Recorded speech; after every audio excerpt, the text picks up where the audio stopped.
NEET PG clear करने के बाद सबसे पहला सवाल, एमडी लो या डीएनबी। एक तरफ गवर्नमेंट हॉस्पिटल्स की लेगेसी, दूसरी तरफ प्राइवेट सेक्टर की पॉलिश। कंफ्यूज हो? डोंट वरी, आज हम करेंगे दोनों का crystal clear comparison. So like, share and subscribe करो shiksha.com for more such PG counselling updates. First is what is MD. MD यानी डॉक्टर ऑफ मेडिसिन एक पोस्ट ग्रेजुएट मेडिकल डिग्री है जो गवर्नमेंट या प्राइवेट मेडिकल कॉलेजेस ऑफर करते हैं। ये colleges NMC यानी नेशनल मेडिकल कमीशन से एफिलिएटेड होते हैं। एमडी प्रोग्राम ज्यादातर एकेडमिक ओरिएंटेड होते हैं, specially in government institutions with a structured syllabus and opportunities for teaching roles in the future. What is DNB? DNB यानी डिप्लोमा ऑफ नेशनल बोर्ड भी एक post graduate medical qualification है, but ये NDA यानी national board of examinations conduct करता है। DNB training mostly private या corporate hospitals में होती है, like Apollo, Fortis, Narayana. Focus होता है हैंड्स ऑन क्लिनिकल ट्रेनिंग पर, specially real time cases in hospital settings. Exams और एलिजिबिलिटी की बात करें तो एमडी और डीएनबी दोनों के लिए नीट पीजी देना होता है। एमडी का काउंसलिंग प्रोसेस होता है एमसीसी या स्टेट लेवल पे। कंपटीशन ज्यादा होता है, स्पेशली गवर्नमेंट सीट्स के लिए। डीएनबी थोड़ा फ्लेक्सिबल होता है, सेम एग्जाम, बट कई इंस्टीट्यूट्स इंटरव्यू भी लेते हैं। एमडी में अगर आपका रैंक 5K के अंदर है तो गवर्नमेंट सीट मिलने का स्ट्रॉन्ग चांसेस है।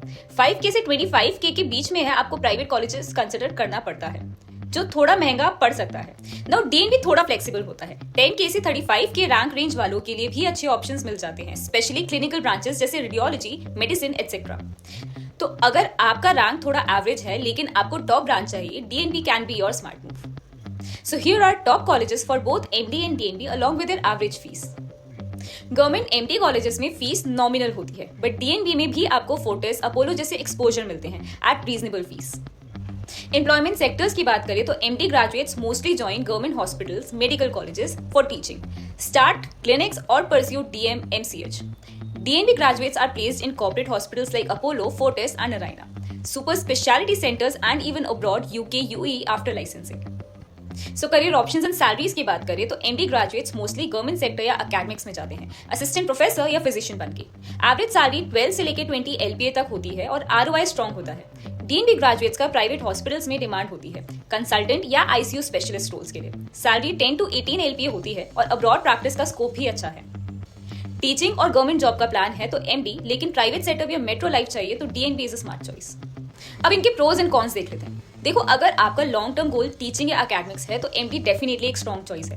गवर्नमेंट टैग के साथ आप असिस्टेंट प्रोफेसर रोल्स के लिए एलिजिबल होते हो और रिसर्च फाउंडेशन भी काफी स्ट्रॉन्ग मिलता है। बस ध्यान रहे, सीट्स लिमिटेड है, कट ऑफ्स टफ होते हैं और अगर प्राइवेट एमडी लेना पड़े तो फीस काफी हाई हो सकती है। वहीं डीएनबी उन स्टूडेंट्स के लिए परफेक्ट है जो क्लिनिकल प्रैक्टिस पे फोकस करना चाहते हैं। हैंड्स ऑन ट्रेनिंग प्राइवेट और कॉर्पोरेट हॉस्पिटल्स में मिलता है और 20K 30K रैंक पे भी आपको अच्छी क्लिनिकल ब्रांच मिल सकती है।